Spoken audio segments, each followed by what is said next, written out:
Good.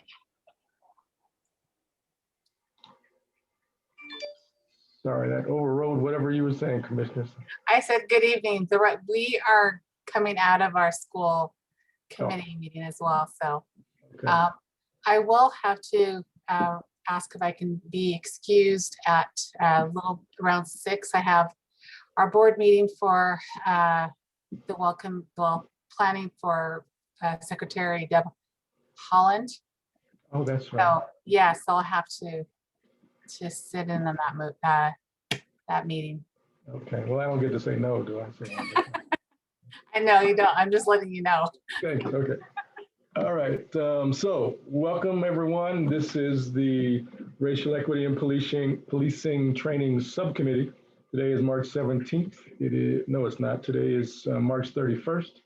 It is 5:15, and my name is Dante James. I'm the facilitator for this subcommittee, and we welcome and appreciate everyone who is here in attendance. Hopefully, each of you have received the agenda, but even just before that, I want to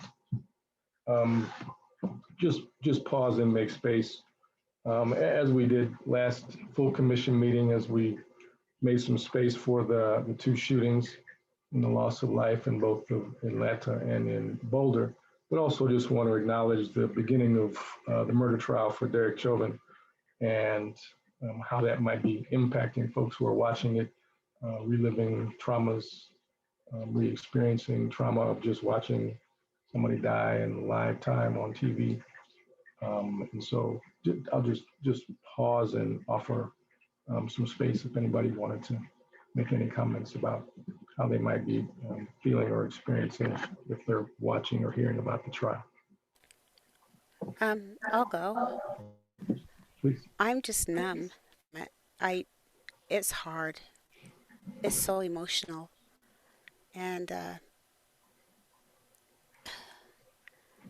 it's just hard. And when they say, when they're on the stand, they said, I should have done something. I should have stopped it. That got me. It's like, crap. I guess they were stunned, but when I said I should have stopped it and they're feeling guilty for not stopping it, I feel for them. It's just emotional. Very much so. Thank you. Thank you. I've been trying to be very, I've been forcing myself to stay distance on going on and watching, and also I'm just quite busy with my work and projects. But today, having my oldest son, knowing that he's watching this, he texted me and he said, Mom, you really have to watch this because he said it's bothering him, but when it's your own child that feels that way, you just have this mom or parent protectiveness. And right when I got on, it was when the bystander where he was emotional, he just started crying, that I broke down. I really did break down. And to see the footage from the police officer's body camera, it was just too emotional, but very upsetting and very, it's hard to take in. I mean, then on top of that, adding in that your oldest son's watching this, and his fear that I've expressed in the very beginning, where I said, as Native people, when my people were rounded up to go into the boarding schools, they were rounded up by police officers. Well, they were rounded up by law officers. So I grew up with that mindset from my parents and before, of once we see an officer, we've got to hide. And I wanted to break that barrier for my kids and never display that. But then to know, as my son's watching this, to see that he has fear, it was very upsetting again. And it did bring up that form of trigger to me. And to be in this room right now to discuss this. I have to be out and open to be among officers right now. It's triggering again, like I said. And sometimes I don't think I'm being taken serious, that people of color, especially Native people communities, we still have that fear. We're not very outspoken, so we will remain quiet. And only a few, such as myself, speak out against these issues. And so I just wanted to express that this evening. Thank you very much for sharing that personal story, Commissioner, and the impact that it does have on a daily basis. The question that I wanted to ask is, for those people who said that they wish they had done something or had stopped it, what could they have done? Nothing. Yeah, nothing. Nothing without putting themselves in jeopardy. Yeah.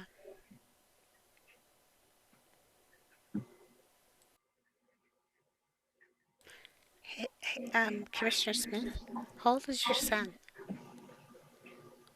He's 24 years old. Okay. Wow. Okay. Yeah. And I know and appreciate the officers on the call and how it impacts you, whether you probably are comfortable speaking about it or not. But, you know, Salt Lake City is not, you know, Milwaukee, Wisconsin, or anywhere else for that matter. But that doesn't mean that you're not impacted individually and collectively by what happens around this country. And so hopefully you have the opportunity to also share and talk about this with folks internally and externally, just because I'm sure it weighs on you like it weighs on everybody else.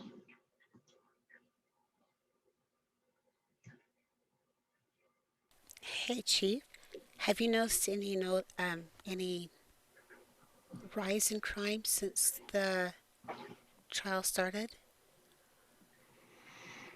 Or No, not specifically. We obviously we've talked about this before. Our crime rate is up over last year in a number of different areas, but not anything that we can point specifically to since the trial started. It seems to be steady as you go, and I think, at least anecdotally, I think that a lot of people are waiting for an outcome before they pass judgment. And so my hope is that everybody will stay engaged and stay informed so that they know exactly what's going on in facts rather than rumor rule the day, and that we can have calm and kind of these kinds of conversations rather than some of the kind we've seen in the past. yeah, I agree. Officers, how do you feel about what's going on? It'd be great to know.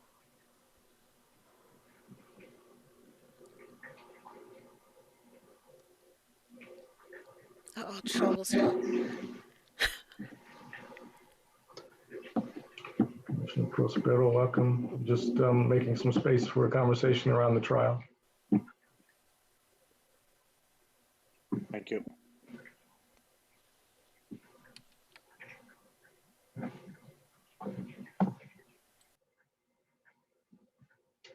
Okay. Well, thank you for that conversation and sharing for those who did, and even for those who didn't, I'm sure it's still weighing heavily. So I appreciate that. Want to just go down the next piece of the agenda, report from the youth subcommittee relevant to the training. I see Commissioner Romero, and I know there was a proposed resolution that was disseminated to all of the commissioners. So Rogelio, if you'd like to speak to that, please. So MJ and Ephraim have been working in collaboration with White Coats for Black Lives, and they just had their own recommendation set up. I'm not sure if you guys have had the chance to look through it, but it's basically the declaring racism a moral and ethical problem here as a city, as opposed to as a whole declaration through the state. This has had some approval through city council, and it seems like they are backing it. You know, they're just asking if there's anything you guys would like to add or change or kind of revise on it. It will be brought up again later in the larger commission. So if you had the chance right now to look at it, please do so before the next commission meeting. They'd like to hear your thoughts and kind of expertise to better have the recommendations kind of fit Salt Lake.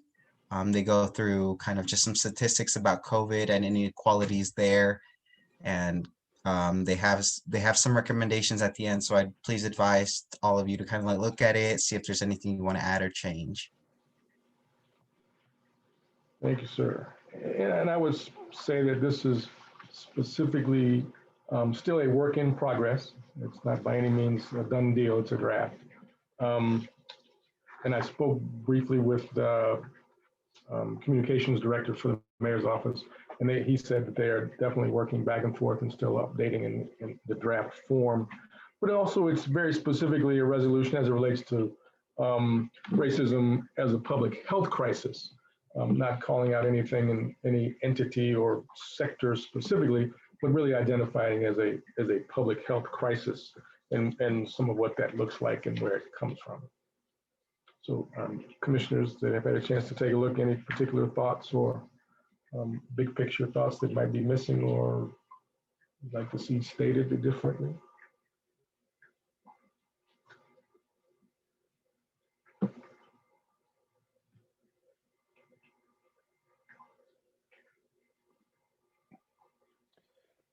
As I said in the school safety, in general, I'm a supporter of the big picture, big concept. But yeah, one of the copies I got, there's a lot of errors in it. So, Yeah. and you know, with the mayors and office and seems to be cities supporting it on big picture, I would be supportive of it. It's already kind of going that way with the adjustment of all those errors. Right.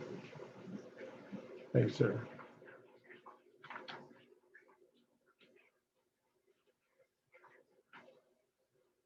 Any other thoughts? Officers, I'm not sure if you've had a chance to read it as well. Do you have any particular thoughts? Or if you haven't seen it, I'll make sure you get a copy of it.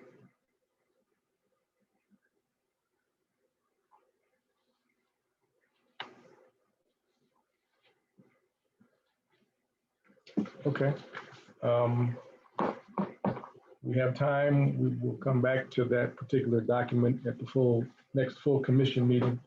So please take a moment to review it again in a little more depth and see if you have any particular thoughts on how it's stating what it's stating. We don't need to wordsmith it necessarily, but just the theme of it, as Commissioner Prospero said, kind of a big picture statement of racism as a public health crisis.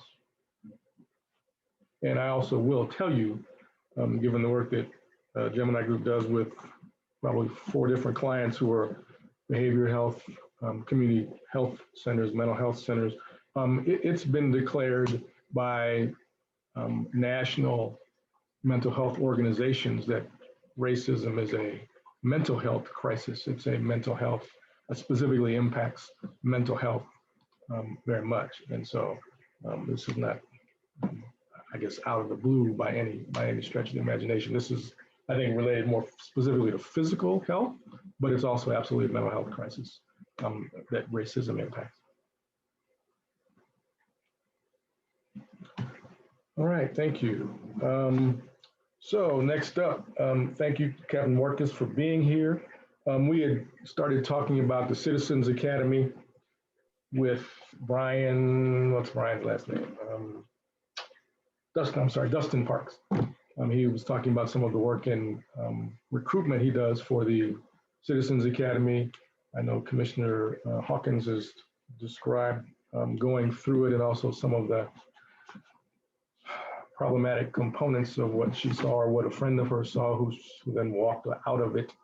But really wanted to get a sense from you, Captain, of just some of the content. Is the content shareable? That the commission or certainly the subcommittee could take a look at just the content as we did with the training academy in general. And any other thoughts or questions that the commissioners may have. But so I'll just pause before I turn it over to you, Captain, just to see, commissioners, if there's anything specifically you'd like to hear from Captain Mortkus about the Citizens Academy, which we understand is going to be renamed, which we all think is a great idea. But commissioners, any particular question or thoughts that you'd like to hear from the captain before he takes over? Well, my question is, what names are being considered to rename it? What are some of the options that are out there for that? Well, I have to apologize because nobody's told me that we're renaming it, so I really can't speak to that. I don't know. Okay.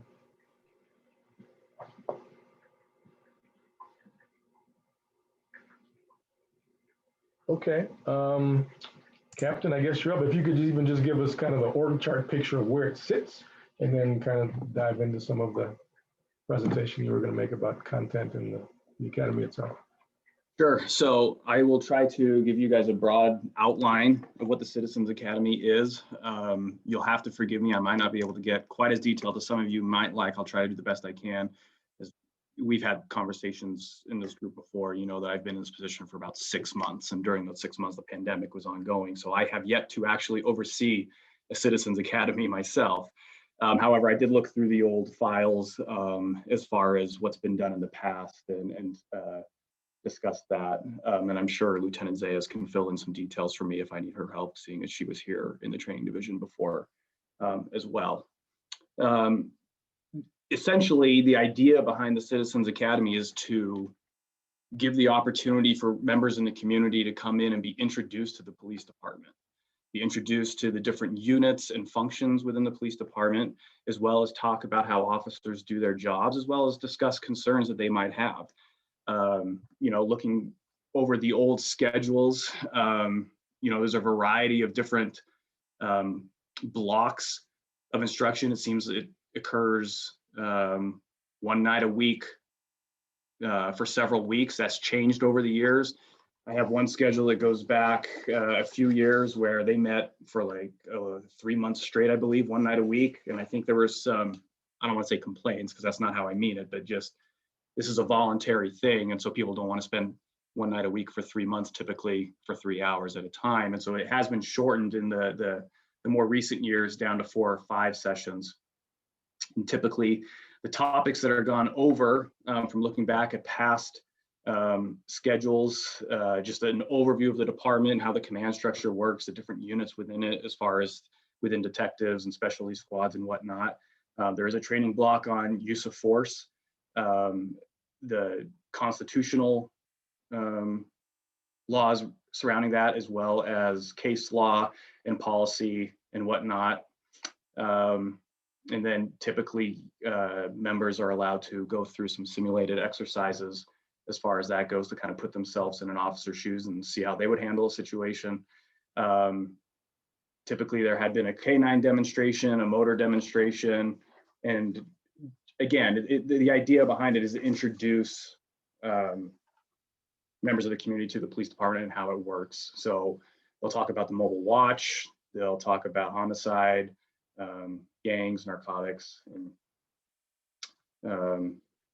again, different functions and units within the police department. From what I understand, it has been a fairly popular program within Salt Lake City. I mean, I remember they were doing that when I first got hired on. And it's always been, as long as I've been here, housed underneath the training unit. And so typically what happens is 1 or 2 of the training officers here are assigned that task. And they adjust their shifts for the nights that they do the Citizens Academy, where they'll come in a little bit later and stay later to have those interactions with the community and teach those classes. And Then there's a graduation at the end of it. Typically, the department in the recent past has tried to do 2 a year, one in the spring and one in the fall. I'm not positive on how many people typically come to it. Lieutenant Zayas might be able to answer that question better than I can. But obviously, since spring of last year, spring of 2020, we have not run one simply because of the pandemic. We are currently planning on starting it up again, I believe in September of this year. I've had this conversation with my lieutenant, and we're looking at, I don't want to say revamping it, but taking a look at it and seeing what's worked in the past. Do we want to do anything different? And how do we move forward with this program?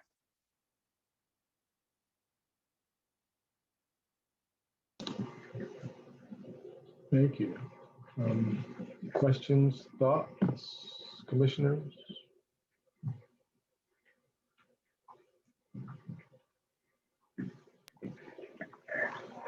So you mentioned it's 4 weeks long. Is that what it is now? I believe the last one was 5 weeks. It's either 4 or 5 weeks. It's been basically cut in half from what I can tell. Certainly, we're not opposed to extending it again. I think the one thing we have to keep in mind, though, is like we've talked about many times. One, I think there's 2 things at play there. One, it's difficult for people to voluntarily come in for 3 months length at times. 1 night a week, people have busy lives, right? And then also the other thing to consider is again, this is another function on top of everything else that my division is asked to do as far as training police officers. And so the time that's spent doing this, which we're happy to do, we're not complaining about it, but that is time that we are not spending doing actual training within the police department. So I can comment on that just a little bit too. I was out there, Yvette and I were out there for a while involved in this program. And one of the things that we did, I think probably 4 or 5 years ago, was we talked to some of the folks that had participated in it from the community and asked them what they would improve if they wanted to change it, because our participation had dropped off quite a bit, and we'd gone from groups of 25 to 30 down to 8 to 10. So we were trying to look for a way to increase that participation. So we talked with some of the folks. One of the things that was pretty consistent among those groups was that it was just too long, too much of a commitment. And so by shortening it, we were able to include a lot more people than what we had done before. And then in addition to that, we added more demonstrations and less PowerPoints, less time sitting, listening to lectures, and more time participating in hands-on types of things. It really, prior to the pandemic, it really had grown in popularity, and we were seeing large groups of people and a lot of happy people at the end of it. So it improved quite a bit, I think. And I'll let Lieutenant Zayas talk about that a little bit, because she played a pretty major role in that, as did Dustin Parks. But yeah, those were the reasons that we changed the curriculum when we did maybe 4 years ago. Yeah, just to pipe in on that one, when I was involved in it as a training officer 13 years ago, we were doing it 9 weeks, and we continued to hear that it was a little bit too long. And so, as with anything, we're always looking to improve. I think the last class before the one that was canceled, we had up to 25 to 30 people in the class. And on the graduation, we bring in our command staff to congratulate them in completing it. And we actually had a couple of officers' parents that were in it. So it was kind of cool for them to be involved, so that they got to get a better understanding of what their child is doing every day. Is there any continuing engagement with those who go through and graduate from that academy? It's been suggested that we hold a second follow-up class, a little bit more advanced, but we never got into that process due to COVID. And then I think, Captain, you described you kind of looking at content, revamping, et cetera. Who decides what the content is? Since it's not state sponsored, it's the SLCPD wanting to do something different or positive for the community to engage. How is that content determined? Well, I certainly can't speak to how that was determined in, oh, sorry. I got some feedback there. Can you guys hear me? You're good. Okay, sorry about that. I can't speak to how it was determined in the past simply because I wasn't over that at the time. I would assume though, and Lieutenant Zayas, correct me if I'm wrong, I would assume that the content is determined by the training division.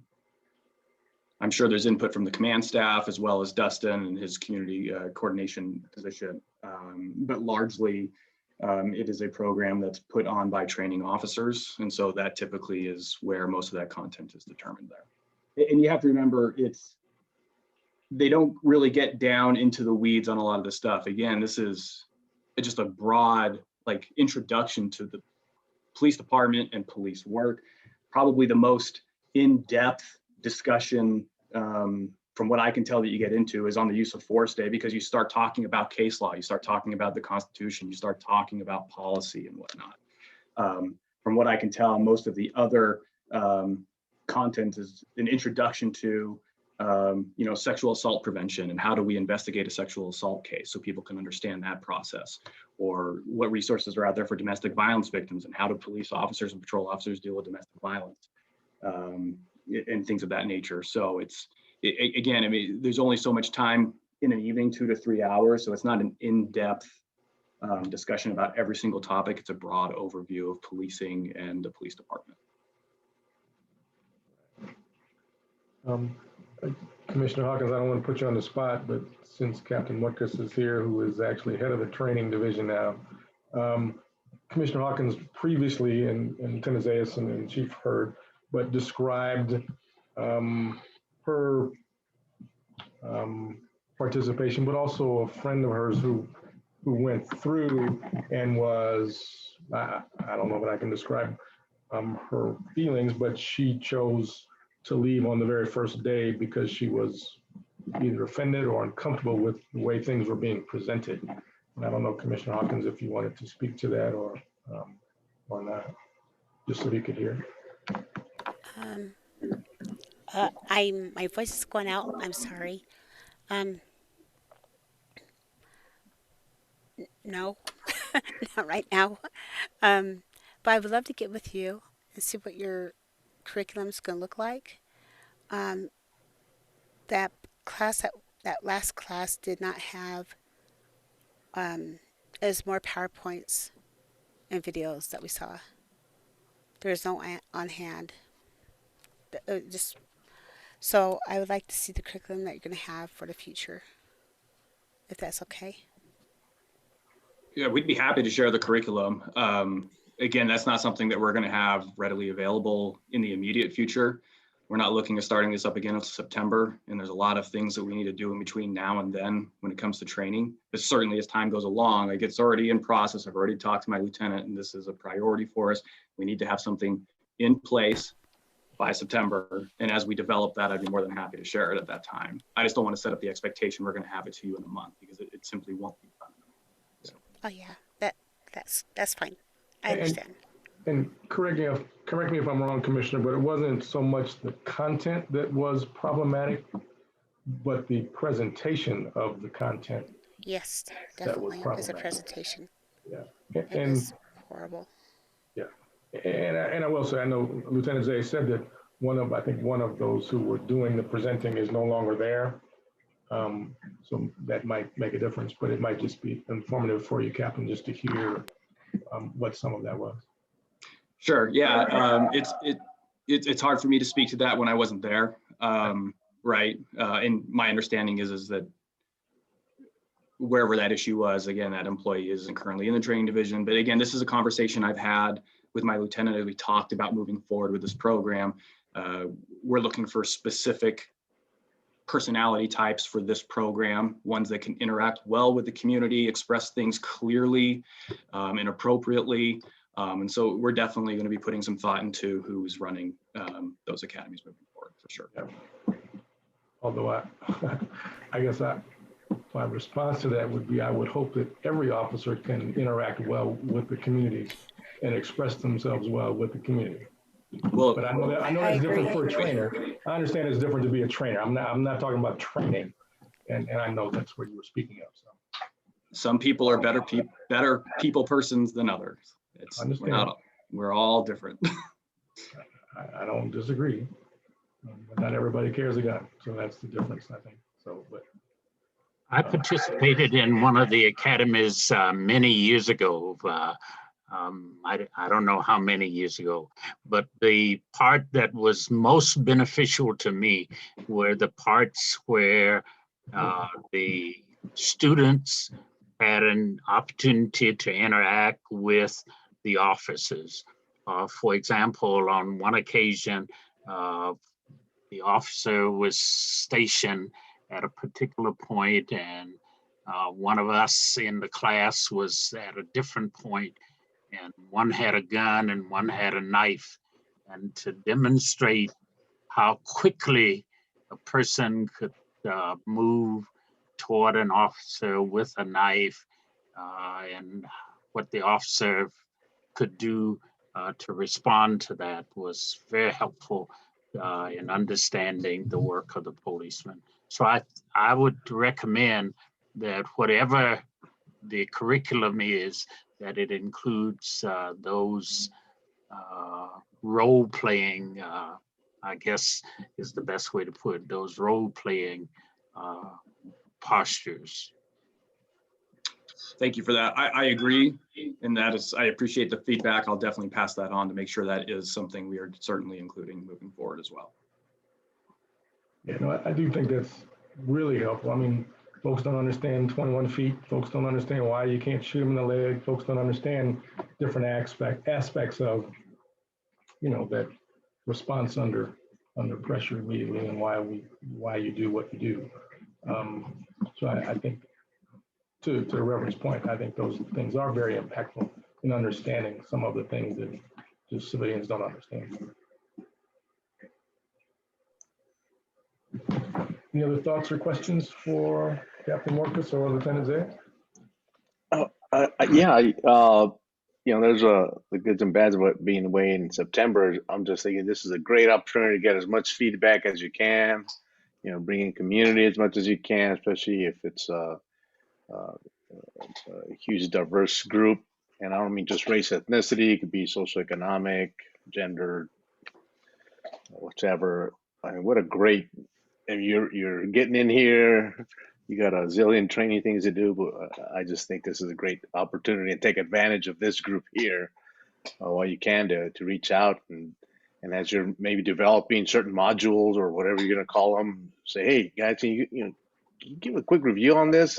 We don't want to miss anything, and I think this is a great group to be able to provide some feedback. And if we start liking that stuff, we'll buy into it more, and we'll be your champions too. To have the community as your champion, I think that's a great thing to have as a foundation. So take advantage of us. At least for sure, take advantage of me as you guys are again developing that, and like that. Hopefully, you could create or improve wherever the issues are, and keep all those good things that you already have. The reason I was just asking 4 to 5, I was just trying to figure out what does that look like. But yeah, I mean, I can't imagine 9 weeks. That's well, I mean, a lot of time. honestly, let me ask you that. I mean, what do you think a good time length is? Like, if you're showing up once a week for 2 to 3 hours a pop, right? Like, how many weeks would you want to show up as a community member?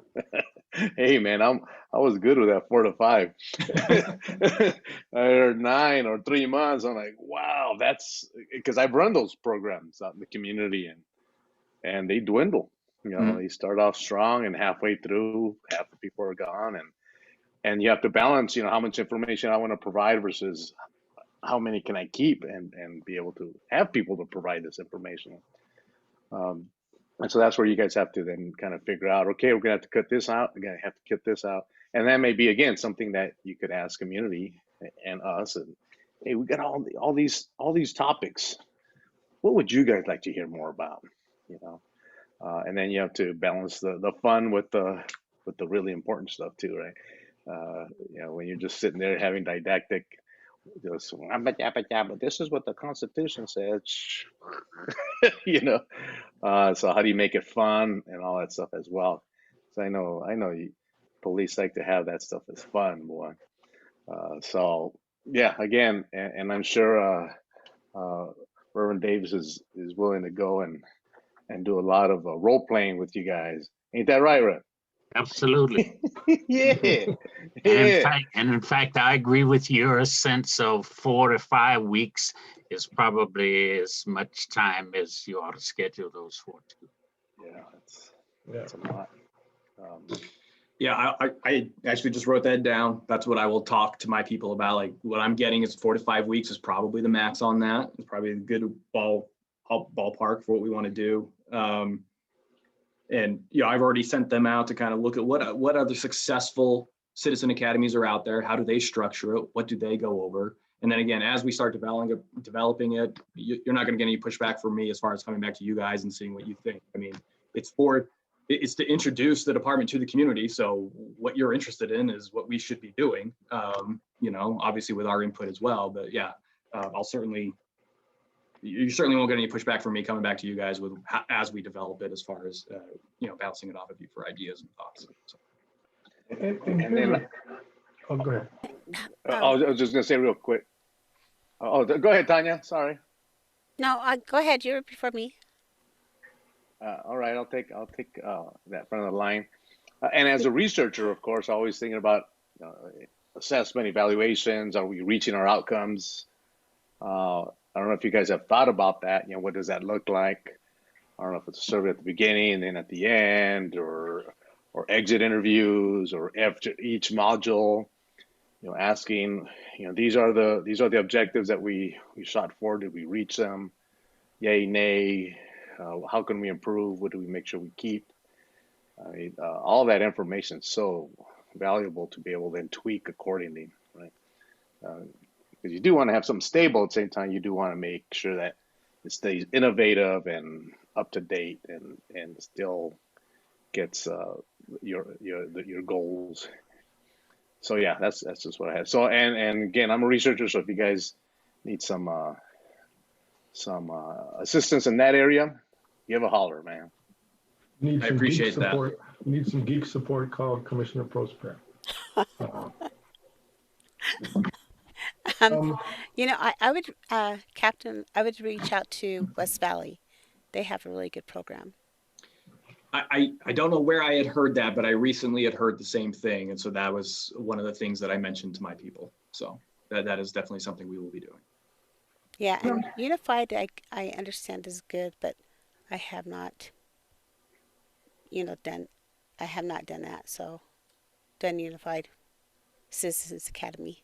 So, but West Valley was very good. I'm just curious, and I don't know the program, obviously. Is there any opportunity to take one of those weeknights and do it in a community center out in the community? Taking your PowerPoint stuff and take it out there. I just don't know if that's even a possibility, but it might be a way to, again, better engage or even get different participation or awareness from community members. I think depending on what the topic is, as far as like what we're doing, like if we're doing role-playing scenarios, we might want to stick around here just because of the equipment and whatnot that we need. Right. But I'm sure for some topics and some weeks that wouldn't be a problem, unless I'm missing something, Chief. No, I was just going to say, Dante, one of the ways we tackle that is that our community outreach folks spend a couple of months before the course starts out marketing it in the community at various organizations and like Night Out Against Crime and community councils and other things. And that's really where we get a lot of our response from, is from that kind of marketing that we do in advance. And so we really do get a pretty good cross section of the community there. Which kind of leads me to the second question I had. It certainly appears like Dustin Parks is a force of nature and is just everywhere, but it also sounds like he's a one-man band. Is there any other support for community engagement that's utilized by certainly the Citizens Academy, but just in general? Because it sounds like he's got a lot on his plate besides just doing the community engagement on behalf of PD. So I was just curious. We actually are, Sorry, go ahead, Chief. No, you're in a better place than I am to talk about it, but a lot of what Dustin does is coordinate those efforts, and then he sends other folks out to be that face out there in the community at a lot of these meetings and such. And so he'll arrange a lot of these things, but he gets a lot of help from our community liaison officers and from our public relations folks and a lot of others. So, and typically he also has a couple of people working with him. It's just their staffing's a little short right now. Lieutenant?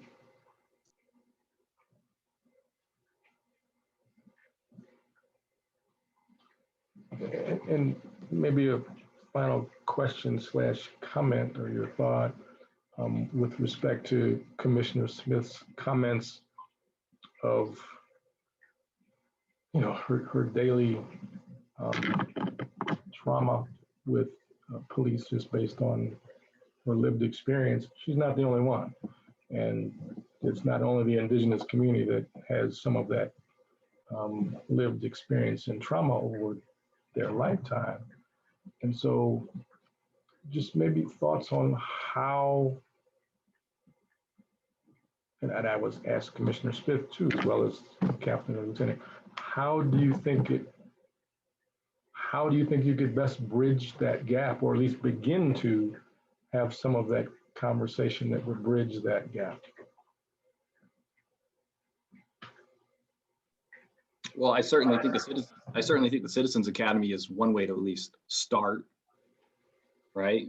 You bring those two groups together and they're talking about policing and police work at the same time. We would fully expect, and from my understanding, this has occurred in the past where it's not as if members in the audience are just taking it in. There's give and take. Like, we welcome talking through those issues, and if that is a good forum for somebody to do that, it's more than welcome. The thing is, although you're saying it's welcome, you'll need to go in and make that happen and initiate that. Because like I said, there are not, for me to be in this space to come and speak like this, I'm very hesitant. So to know that my community is the same way. So I'm a part of the Utah Native Caucus. Like, that's a place to start where we could have law enforcement engage and speak among tribal leaders, and to show that there is going to take that initiative to begin that healing process. That's one way. Another is in our school systems. That's why I'm on the school committee, that we have our SROs, same things, just as much as my mother has done to me and my siblings. That still is repetitive today for among other Native kids. So although, you're saying there's a Citizens Academy, it may be there, but the law enforcement will need to take that initiative to show that they are willing to start that healing process to begin and moving forward. So we can then see and feel like, okay, we are being protected by law enforcement because they are taking that step, that initiative to begin that process, or in a sense, a healing process, a restorative process.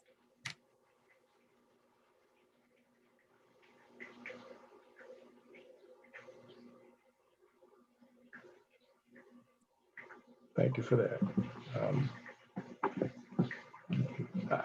As much as I work with government has a tendency to say, well, we put it on our website so everybody knows, or if we build it, they'll come. That's not true. And so how do we do a better job of taking that initiative, as she describes, to really make folks know that the doors are not just open, but are welcoming, and here's what that looks like. I think that's what begins to make a difference. I think once you start seeing the COVID measures less restrictive, you'll see, at least our department, we've always been active in the community. We've done coffee with the cop, ice cream with the cop.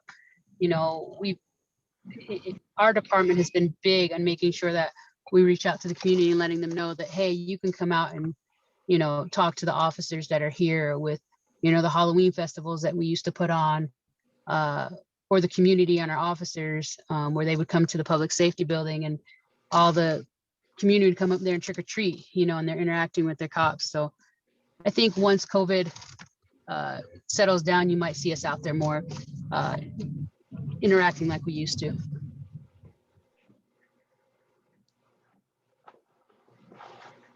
Thanks.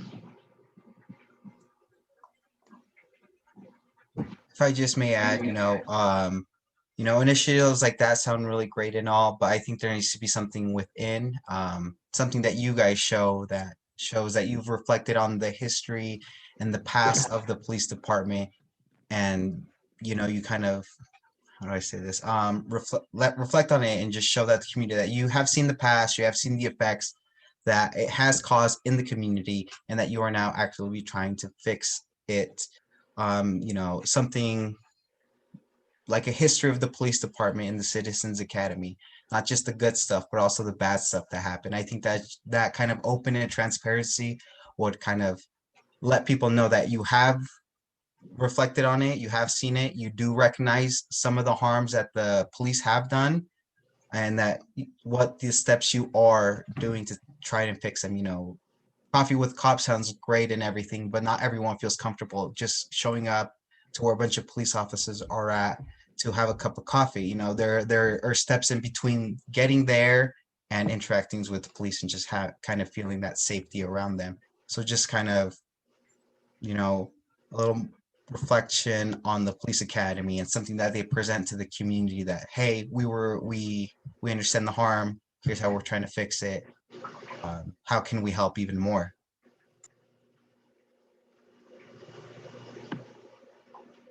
Thanks, sir. I agree with them. Thank you for saying that. I agree. Yeah, I like that, Rogelio. Good job. Hey, none of us are perfect, and then there's history, and we're gonna we're gonna take ownership of that. But hey, this is how we're gonna flip it. I like that. Good job, man.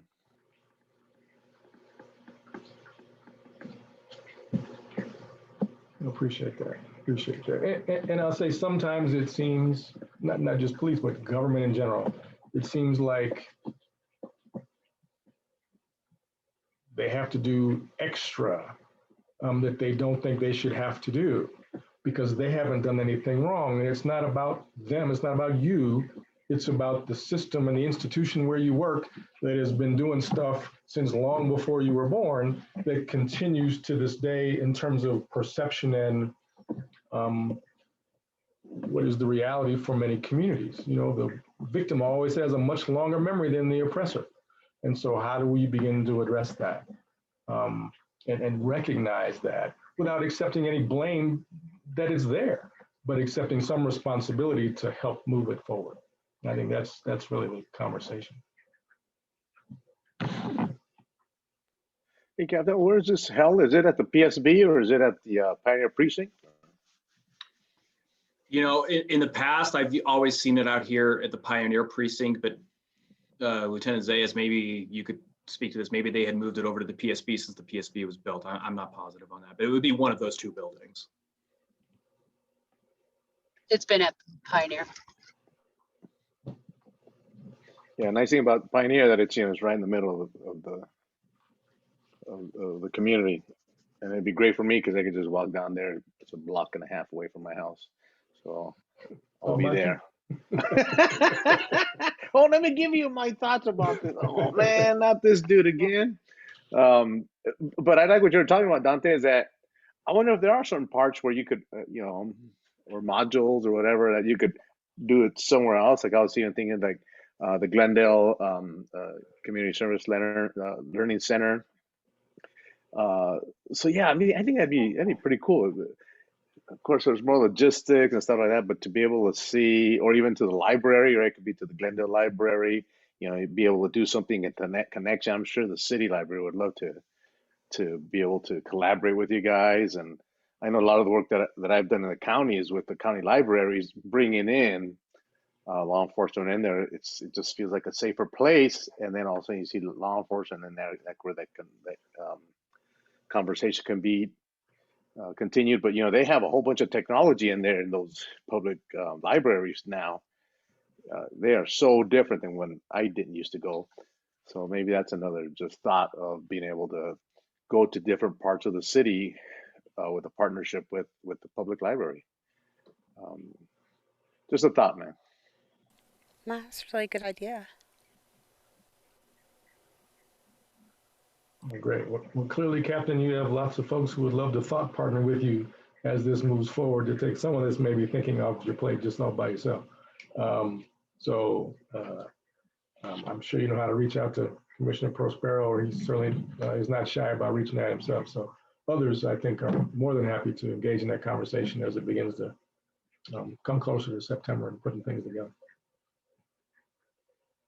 Any other thoughts or questions for the captain? Yes. Have you reached out to the Asian community? And sorry about that. Have you reached out to the Asian community just so they have a source or a resource to go to in case there's anything that happens to somebody? We work with the Asian community. Dustin Parks does. You do? Okay. So they have a person Yeah. to reach out to. Yeah, they do. He actually was out with them when they, a couple of Saturdays ago, he went out with them one evening just to show the support. But yeah, he's in contact with them regularly with that community. Okay. So, but isn't Dustin a civilian? What about officer?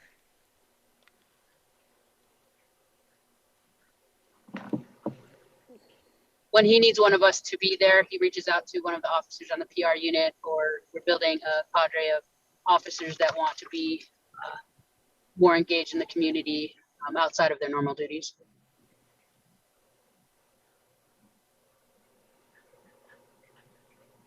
Okay, so I have a question.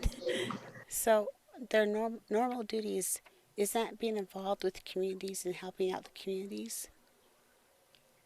And making sure that the communities that they're protecting know that they are there for them.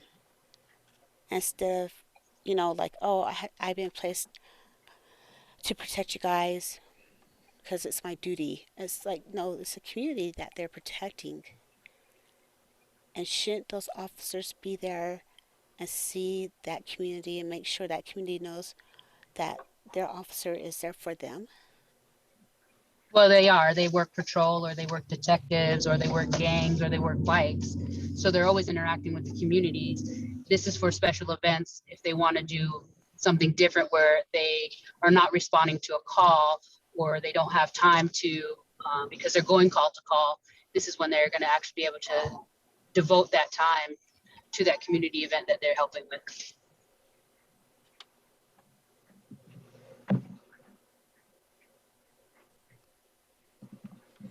Okay.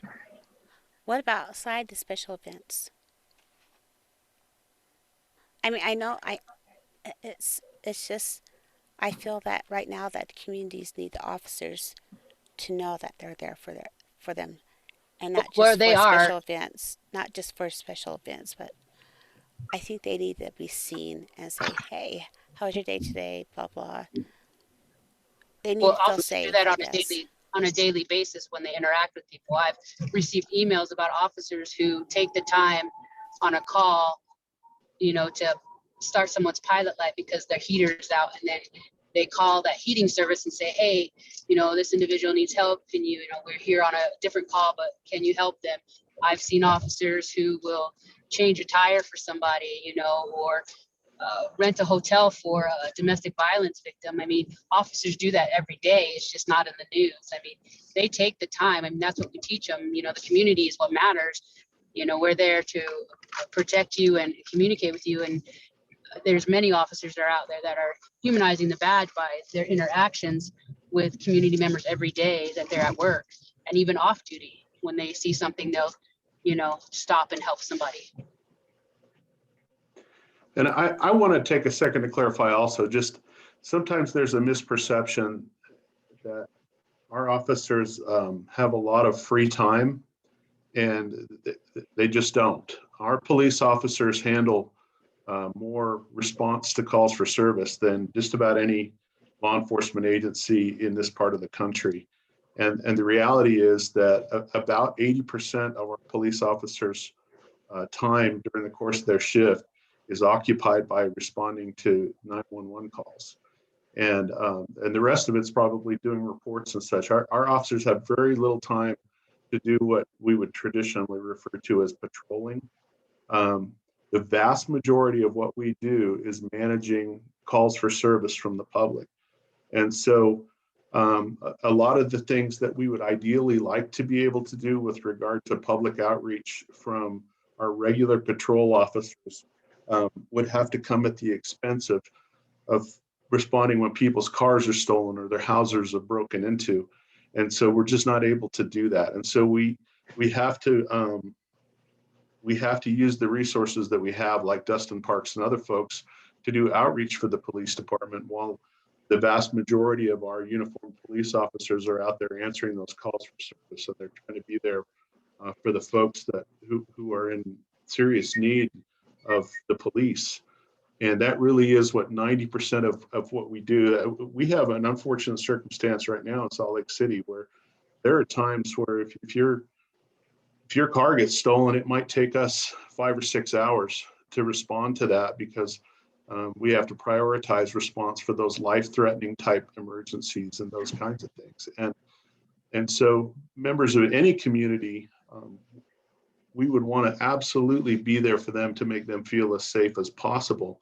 But it's really tough for us to take police officers away from those responsibilities of immediate criminal activity and things that are in progress and crimes that are ongoing, to engage in those kinds of behaviors.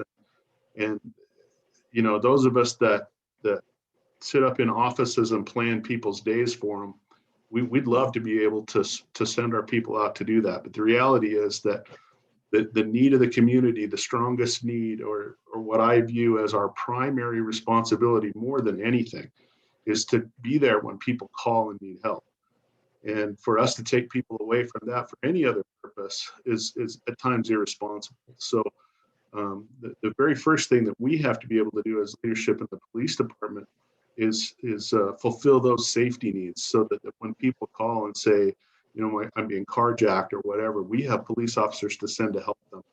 And ultimately, our plan would be long term to get to where, instead of 80 or 90% of our officers' time being occupied with responding to calls for service, we'd like to get that around 30%, so that they would have a third of their day in their community or in their beats to be able to interact with people and, you know, stop and throw a ball with kids and things like that. But the reality for us is that we just can't. And if we have an officer stop to throw a ball with a kid, somebody else's house is being broken into and we can't send police there. And so, that's the unfortunate reality. And I think that's what Lieutenant Zayas is trying to say, is that we don't have the resources that we would like to be able to have those one-on-one kinds of personal interactions with people. We would love to have that someday, but as it stands right now, we just don't.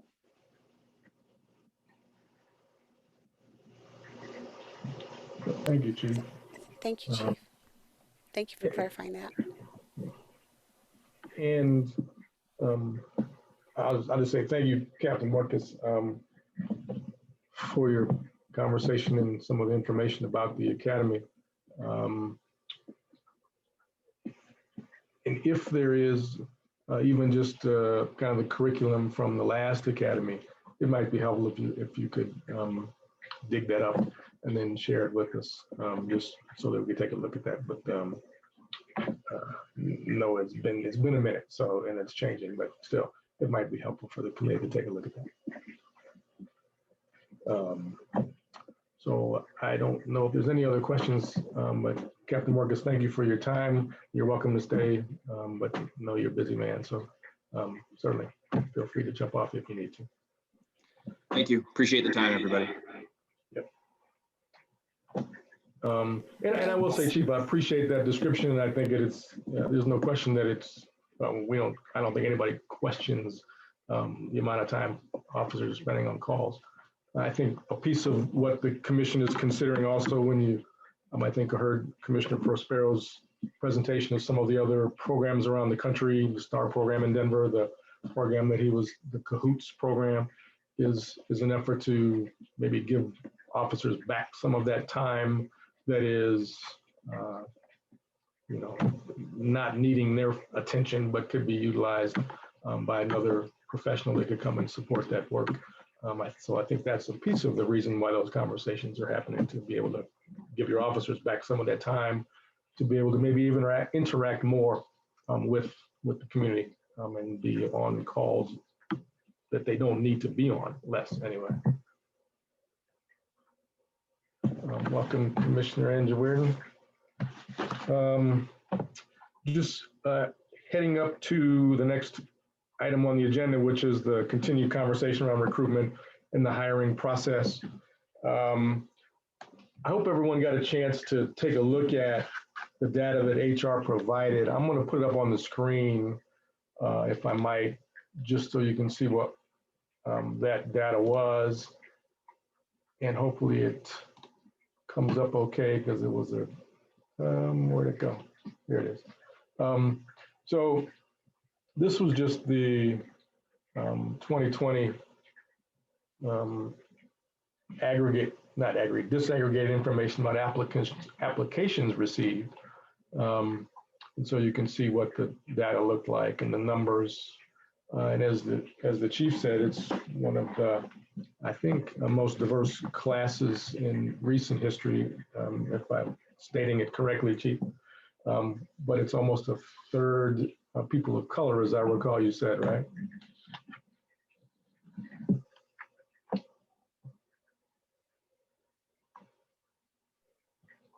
Sorry, I couldn't find the mute button. Our most recent class is very diverse. And I think we're trending in that direction largely. But yeah, the class that we just hired in February is a very diverse group. So this is 2020, not the one you just hired. Oh, okay. Yeah. So you can see the breakdown of at least what was received and who was hired across the board. And then I want to just skip down to this, and we mentioned this. Wait. Can we stop first? Sure. I don't know if you already talked about this, because I wasn't here last week. No, go ahead. But that's, just looking at that number, like for Black non-Hispanic, 43 applications received, 0 hired. Mm-hmm. For Black males, and then 1 female. With the Hispanic Latino, 104 male, 26 female, and only basically 3 of them. Man, those are my question would be, what's happening? And I, down the other charts are saying, reasons why they kind of drop off. But for me, that still is telling me something that as an organization, maybe we're not either recruiting the right group with the right individuals in that ethnic racial category, or the system's not set up right, or something. So I'm just wondering if there's any thoughts about why that is happening with the ethnic minority groups. Yeah. In I terms agree of with you. applications or in terms of hires? Well, apparently there's some applications received, but Right. the very, very few of the applicants are being hired. Okay. So it seems like at least they're recruiting them, but something's happening from, well, we recruit them, so here's a diverse group that's come on board, but through that process, Yeah. 104 to 2. Yeah. Which is why we asked for the data, Commissioner, specifically. One of the, as you know, in the other document we looked at last time, almost half of the applicants drop out because of the background check, which is why next meeting, Sergeant Givens will be here to kind of describe what the post requirements are and what might be, because he's a background investigator and he oversees the background investigators and what might be impacting that. But then the next data component down Yes. is why what I asked for, so we could figure out where we're losing folks of color. But this doesn't give me the answer because there's too many holes in there's no data here on where folks fall out after the orals, where folks fall out maybe after psych eval. So there's, I think, holes in this data from HR. So I'm going to go back and see if I can get them to fill the holes. Certainly the oral interviews, I would imagine, are impactful. Who comes out of those? So just trying to find out where we're losing folks is what. Yeah, and that second one isn't broken up into race, ethnicity either. Correct. Because Yeah, for it's not- 1,230, sorry. It's not broken up, but if 44 of the people are being dropping out because of the background, and there were 43 African Americans who applied, that's. But anyway, we need to know what those numbers are. Right. And the vast majority really is that 1,237 invited but did not show up. Mm-hmm. Did not submit a questionnaire, no longer interested. For me, that's huge. And if we are breaking them up into race ethnicities, there's something that can maybe show us something and say, oh, you know what? Oh, yeah, we should have probably thought of that. And then maybe there could be some fixes or something. But yeah, that was just really surprising. Mm-hmm. And for me, again, as a researcher, this is information that's that could provide guidance. We've looked at that also, and it hits across all ethnic groups. One of the problems that we run into is that our application process is open all the time, but we hire generally twice a year. And so, they might put in an interest card online in January, and then we actually invite them for testing in June. And there's a lot of the people that in January put in an interest card that don't show up to start the testing process in June. And we've seen that a number of times where we might have 800 or 900 names in the hopper. And then when we announce the day of the first test, which is generally the physical fitness test, we might get 150 that actually show up. And we don't have any hard data as to why they didn't. But just anecdotally, it seems like maybe it's time passes, or maybe someone sat in front of their computer and filled out the questionnaire, but then didn't really want to come and run a mile and a half. Those kinds of things happen, and that's one of the things we've struggled with, is trying to, I always go back to the day I took the civil service test. 1,100 people showed up to take the test. They weren't the ones that filled out the interest cards, and now when we get 200. We've had a pretty good day. And so, and again, that's across, all ethnicities. And we got to get more people across the board to come in and take those tests. Yeah, one of the other issues is that African-American males tend to be in the system as clients more than many others. And I'm wondering if that is one of the reasons that they are eliminated by the background stage. Yeah, and that's hopefully what Sergeant Gibbons can tell us when we hear from him at the next meeting.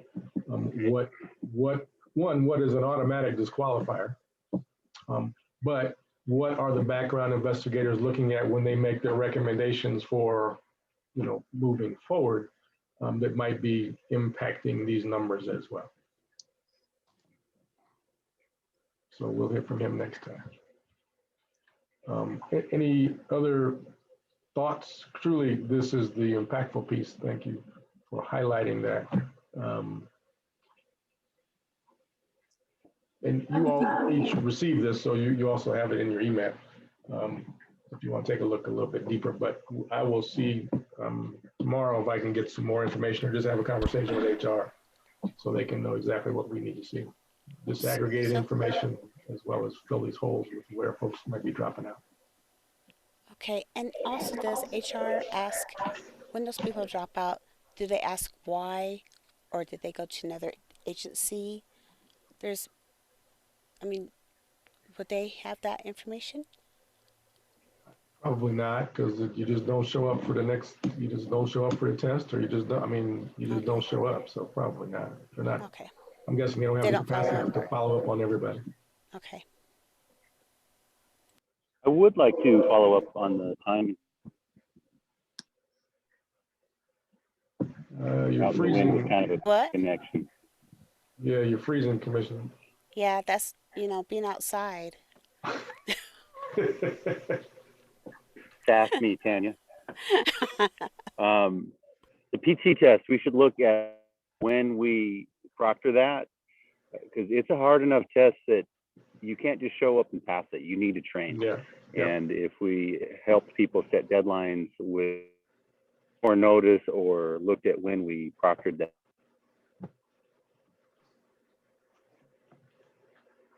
And I'm just curious, when was the last time you ran a mile and a half in uniform?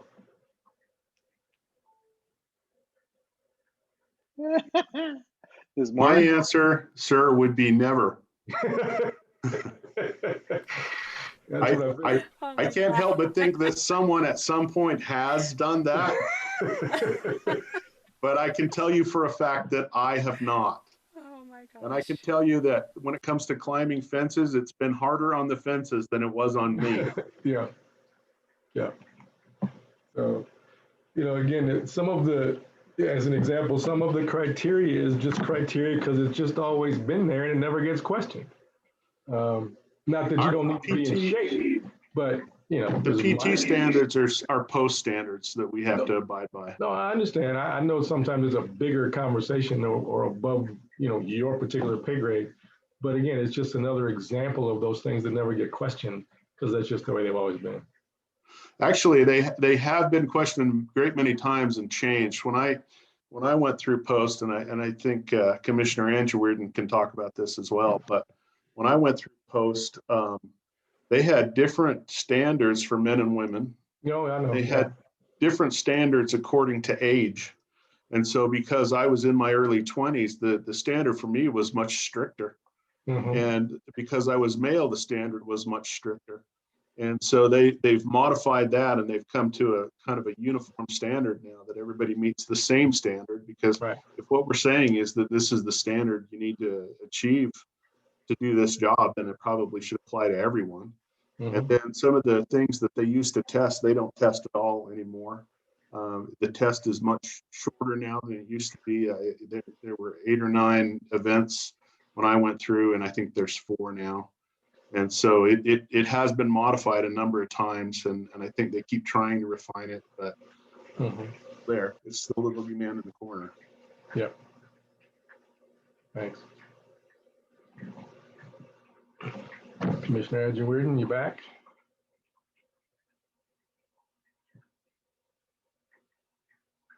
Well, at least he froze with a smile on his face. Okay, there you go.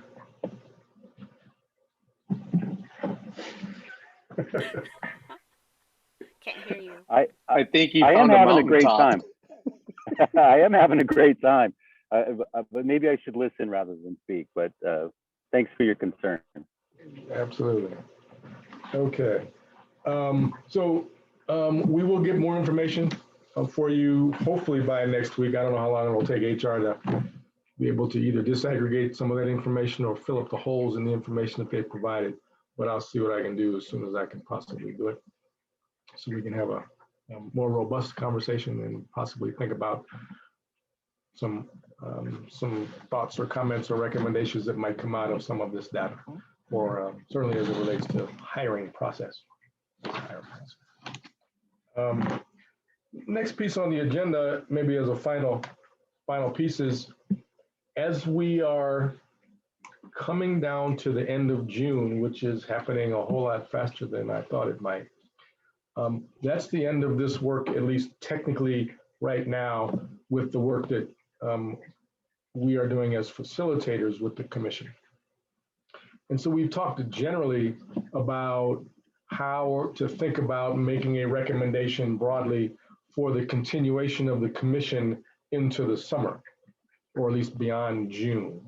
And so just want to just open up for just a couple of moments, just for thoughts on maybe how we could think about, how you could think about how you'd like to see the commission continue. Does it need a facilitator? Can the subcommittees select their own kind of chair or co-chairs to facilitate and keep this moving? Can the commission as a whole create its own chair and keep this moving? What do you see, or how do you see the commission continuing to move forward in this work? I think that we do need a commission, but we do need you as a facilitator, you and your group, because we're bonding closer and you understand what we're saying and you're able to share it with the council and the mayor. I just went blank. My brain went shoom, just dead right there. Sorry. I think the main item, or one of the main items, is to make sure that we have adequate budget recommendations if we're going to continue. What has the budget been for this past 12 months, and what will it need to be for the 12 months ahead? With or without facilitators and the Germany group, we need to propose a budget. Okay. Yeah, I can't imagine us doing this without. So I like kind of where we're at, the structure and a continuation of more or less what we got, unless there'd be some other great ideas that I would like to hear. But the thought of doing this without facilitators, there's just no way. I mean, it's already sucking me dry. But also the facilitators probably don't have to do the heavy lifting that y'all did when you first got here. So it could be maybe a lighter lift. Maybe not, but that's what I would suggest. I don't know if it's staying with the same subcommittees or not, or as we go towards the summer, maybe we start finding something else, and maybe a subcommittee gets closed, another one gets open, or whatever. But I like this structure. I like that officers are now involved. That at least recently, I really like to get their input, because it has changed some of the recommendations that we've had in the past. But again, when it comes to facilitators, I can't imagine not doing it. So yeah, just like Reverend said, I would like to see what that budget would allow. And again, you guys won't have to do that heavy lifting that you guys did in the beginning, and it'd be more of a continuance and maintenance.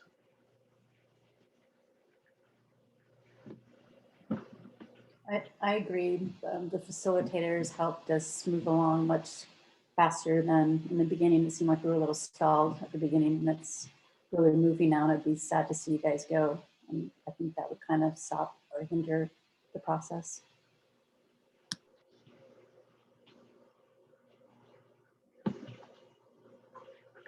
Okay. And this is not some self-serving effort to see if we can get our contract extended. I'm really asking how you see this work moving forward, in the same structure, different structure, modified, whatever that might look like. So I appreciate the comment.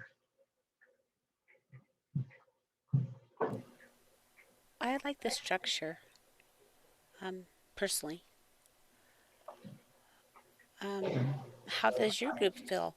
Your team feel about us? Oh, we don't really like you very much. Good question, Tanya. Thanks. No, I think all of the facilitators are really appreciative of the engagement from the commission. I know me personally, this is just a passion of mine, is working with communities and working with police departments. Really try to make things better, however that can be but it's just a passion of mine. So I just really much enjoy the work. And it has, I think the idea of the heavy lift has been done, no question. And so this is truly now, it's, I think, moving smoothly along. It's, I think, taking, I don't know if it's taking longer than the city expected, but it took more to get here than the city expected. More engagement, more involvement, more time than the city expected it would take. But I mean, I think I'd be curious to know how the community is receiving still the commission and its work. I just read something by Decarcerate, I think is the name of the group out of Salt Lake City, that posted an article. Somebody sent it to me, I can send it to you, that basically tore down the commission's work so far. It's an abolitionist, first of all, it's an abolitionist group. So they don't really want the police there in the first place. So when I understand some of their commentary, but it's just interesting. I'll send it out to you so you can see it if you haven't seen it. Yeah, I definitely like to see that, Dante. And thanks for reminding us to look at the authorship. Yeah. Because in whatever writing you're reading, right? Look at the authorship. If you don't recognize them, do your research so you can know at least where they're coming from. Doesn't mean they're not legit, but at least you know where they're coming from. Right. They have a perspective. That's fine. Would love to hear from officers, your thoughts on how this has worked for you. I know that the regular officers are not on the call, unfortunately, so that's not to minimize your response by any means, but would love to hear from some of them. But just would love to hear from you, your thoughts on this engagement, how it's gone for you, if beneficial or difficult or otherwise, and maybe going forward, what you might like to see. For me personally, I think it's been a good, a positive thing, you including us in your conversations and listening to what we have to say. I mean, I was here in the beginning and just watching everything transition as you, as a commission, have felt more comfortable with us being here and being present and wanting to hear what we have to say. I think it's been beneficial for me in helping me, even though I'm a woman of color, but I'm a police officer and I've been doing this for 23 years, you know, it's helped me to look at things through a different lens and help educate the officers who don't understand what your objective is in helping them understand what we're trying to do together. So it's been a good thing. It's not always easy, but I think it's not always easy for both of us, all of us, you know, and I think we can all admit that. Yeah, appreciate that.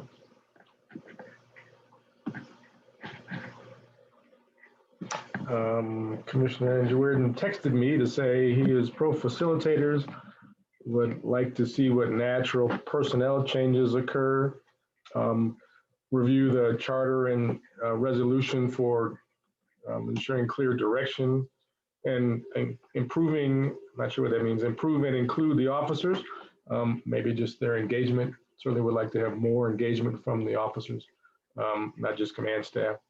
And investing time to better understand each other. So thank you, Commissioner. I think we lost him too. So those are his. Dante, I'd like to add to that.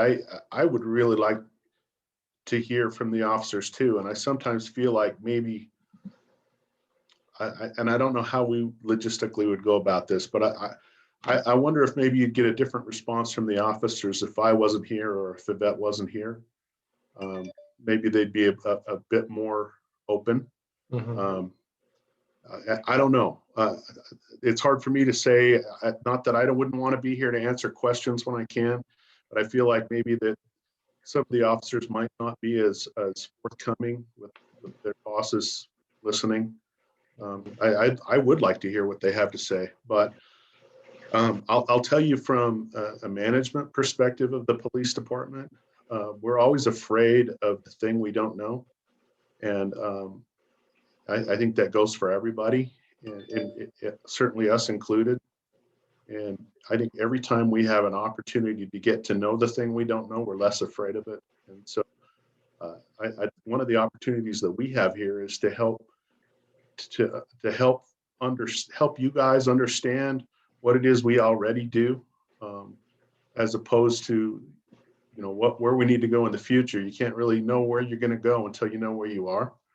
And so I think that's one of the things that we can add here, and especially some of the subject matter experts that I think it would be, as we go forward, one of the greatest things we could do would be to every week bring in the people who really would have the direct answers to the questions that you have, because sometimes Yvette and I will have kind of an overarching understanding of a particular area, but not the nitty-gritty details. And so having those folks there to answer those questions very specifically, some of the things that came up tonight with regard to, you know, the screening of the applicants, I know that Mason Givens can give you very detailed answers, and so I wish he was here to give those answers and things like that. I think those are the things we should look for in the future. No, thank you, Chief, and I appreciate you recognizing the dynamics or the power dynamics that might be at play. I mean, rank is real and it's got a reason for existing. So, I mean, I appreciate that it might impact folks and how they engage.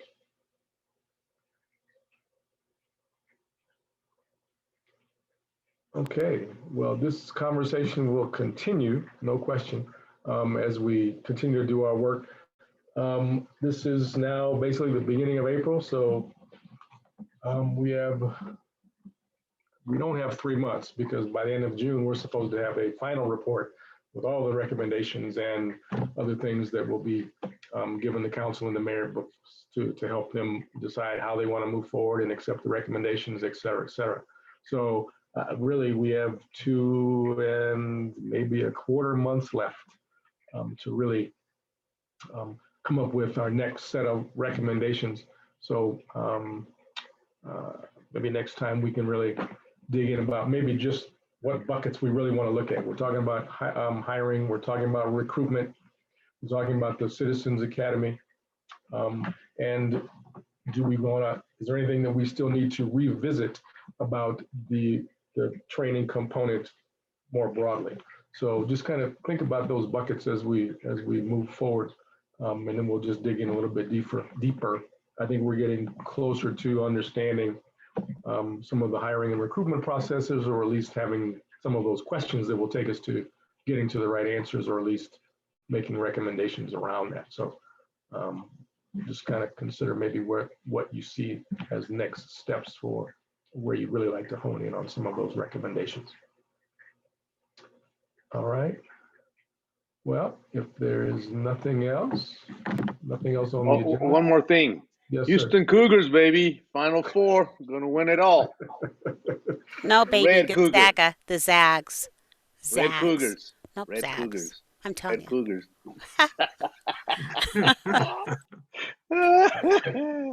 All right, well, y'all fight that out behind the scenes, and we will see you next time. Appreciate your participation and engagement this evening, and stay safe and healthy, and trying to stay out of the drama. So talk to you soon. Okay, thank you, Dante. Bye now.